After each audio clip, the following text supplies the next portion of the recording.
And lo, though I walk through the valley. Citizens of Earth, hearken. We pace forth into an adventure that will implore your minds to ancient secrets and consecrated rituals that no mortal lips should utter, lest you feel the wrath of the great old ones. Today, we're embarking on a journey to the mythical world of the Cthulhu. It's a world of unspeakable horrors that can make even the bravest and most intelligent minds tremble in fear. Welcome back, folks, to another episode of Marvelous Videos, where we brace ourselves for impact as we set sail to explore the borders of Lovecraftian mythos and horror. The Cthulhu Mythos is perhaps his most pronounced legacy, that writers have chipped in and doled out in their own, often further expounding the schema of the cosmogony of these lumbering, uncanny beings that torment the mind and soul of those unfortunate enough to be caught in their snare. What's particularly fascinating about the nature of Lovecraftian horror is that it eludes and predates the perception of forces and instincts that we cannot comprehend with all our might and ferocity. The Cthulhu are non-human entities who, in Forbidden Chronicles, are ascribed to the status of demigods. They come from a long line of extraterrestrial intergalactic beings who have encroached and colonized Earth for eons, basking in their habitat far from our reach, amidst the wake of canon events throughout the history of this planet. For this episode, we've picked 6 such creatures or species from a prehistoric past that appear in the short stories of H.P. Lovecraft. Let us begin. Before we get into our explanation, we have a very small request.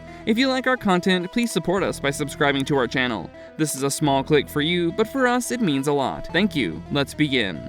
Little People. The Little People are a race of humanoids who, in the aftermath of a great war against the forebears of the Pectish tribe, were condemned to live in exile below the ground. But bear in mind that the species, while it certainly is explicitly referenced in Lovecraft's The Whisper in the Darkness, wasn't its maiden appearance, for its inception came foremost in Arthur Machen's The Novel of Black Seal. As a matter of fact, these Cthulhu entities feature the most in the works of Machen and Robert E. Howard, who were jointly credited for their contribution to immortalizing the legacy of these creatures.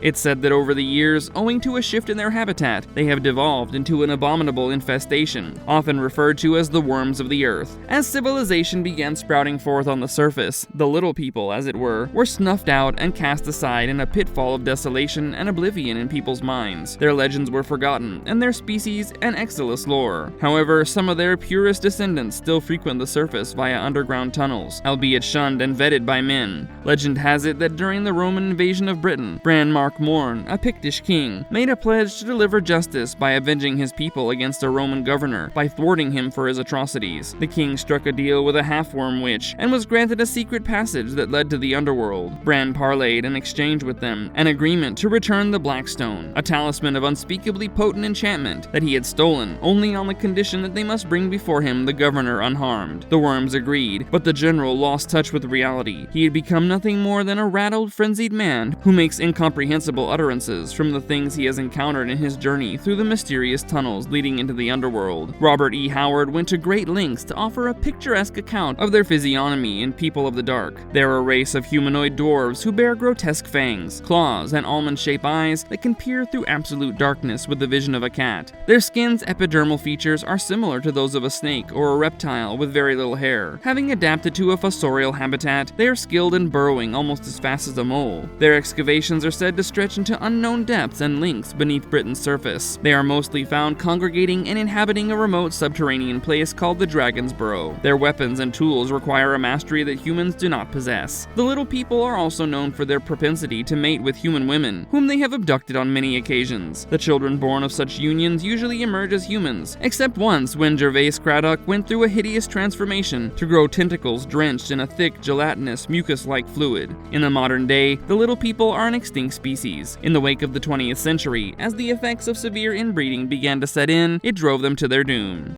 Thha. The Thha were a group of amphibious humanoids who were among the first intergalactic species to set foot on the Earth nearly 10,000 years ago. In The Doom That Came to Sarnath by H.P. Lovecraft, we learn about their existence from the inscriptions on the brick cylinders of Kadatheron. According to the engravings, they are extraterrestrial species that descended from the moon in a heavy mist, along with their entire city and a lake. The name Thumha was used by the Sarnathians to refer to the Ebians, which literally meant the voiceless. Their unsettling demeanor and cryptic rituals chided the people of Sarnath for perpetuating a heinous genocide, whereby they stormed the city of Ib by launching a surprise raid, sparing no lives. Their corpses were disposed of in the lake, and their idol of Balkrug, the great water lizard too, was stolen by the vicious attackers. In the night after the carnage, the lake was engulfed in a glowing luminescence that was unfathomable to the mind. It didn't take long for the people of Sarnath to discover the idol was a stolen relic, as the high priest, Taran Ish, left behind a message on the altar of his table, which contained the word doom, before he was slaughtered in the massacre. Despite the ominous foreboding, the city of Sarnath prospered into a jubilant community, and observed festivities to remember their triumph against the settlers of Ib. The lake would still glow on occasion. However, nothing seemed to happen for the next millennium. However, on the 1000th anniversary, it all changed when the Ibians ascended from the waters of the lake to settle scores, led by Balkrug. Their armies crushed Sarnath to rubble and transformed every life that nestled within the walls of the city into Ibians themselves. As creatures, they share many attributes with the Deep Ones in their appearance. However, they're relatively more docile and vulnerable to even the most unsophisticated tools of combat, like stones or spears. Their bodies squelch and squash upon coming in contact with rocks and spears, which explains why the people of Sarnath had the upper hand when they raided Ibis. In a game called the Chaosium, which incorporated the beings of Ibis for their Call of Cthulhu supplement, the Thumha survive even to this day on the moon, as the numbers that were destroyed were merely a fraction of their strength that they boast.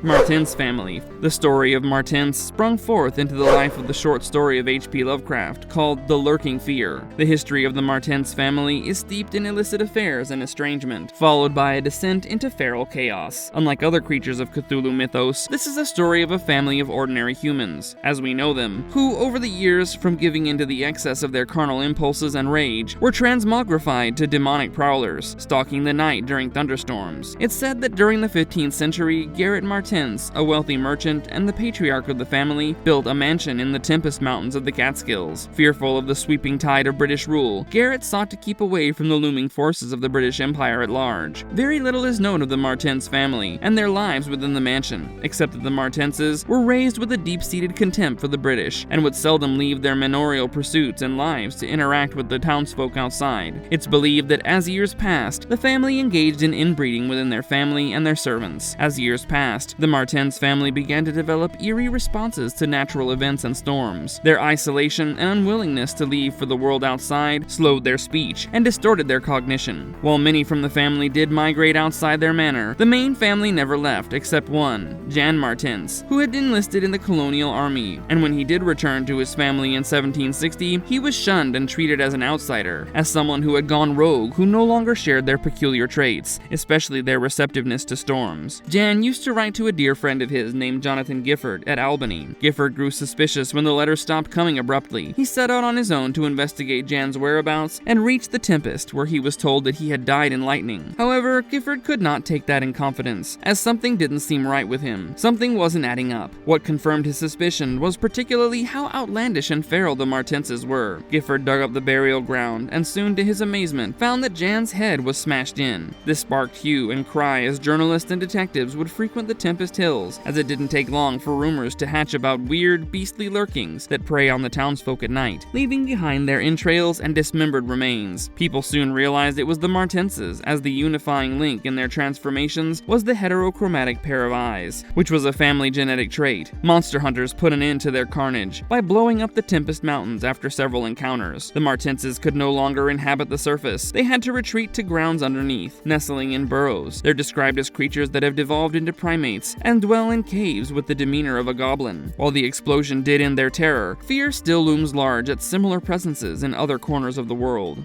Nofke. The Nofke is not to be confused with Nofkes, which are non-humanoid species that lived in Hyperborea, were a race of cannibalistic humanoids and marauders. They originate from Hyperborea, a prehistoric setting created by Clark Ashton Smith. The geological topography and the socio-cultural history of the inhabitants intersect with Lovecraft's cosmogony of Cthulhu Mythos. The creatures first arrived in the Scroll of Morlo in 1975. The description of Hyperborea has many similarities with the topography of Greenland as we know it from our times. The Nofkes are beings that are capped in a tousled blanket of hair, made coarse by the accumulation of smut and filth. Their eyes were large and protuberant, and they had girthy, proboscidean noses. Their habitats and proclivities found them enemies of both the Vormis and the early settlers of Hyperborea. They're believed to have worshipped the Great Old One, Ron-Tegoth, but the cosmic deity forgot the Nofkes after it entered into a cryosleep in a stone-like state. Historically, the Nofkes suffered intermittent cycles of invasions. They were first ousted by the early Hyperboreans and the Vormis. The Nofkes eventually were pushed to inhabit the land of Lomar. However, it didn't take long for the human settlers of Zabna to push them further northwards into Ithaqua. The Windwalkers in Ithaqua were the first to win their trust and confidence. They forged an alliance to crush the Vormis. However, the Nofkes' rise in power came at a hiatus when they were exterminated by Vormis and the humans of Zebna, when Afumza brought forth the beginning of a new age of cold and darkness. We find their history preserved in the papyrus scrolls that preserve the darkest secrets of the occult spiritual wisdom of the loathed Nofkes. Their ceremonial practices are considered some of the most arcane and poignant, whereby the Nofkes worshipped a nefarious god who was but an avatar of the feared Ron-Tegoth.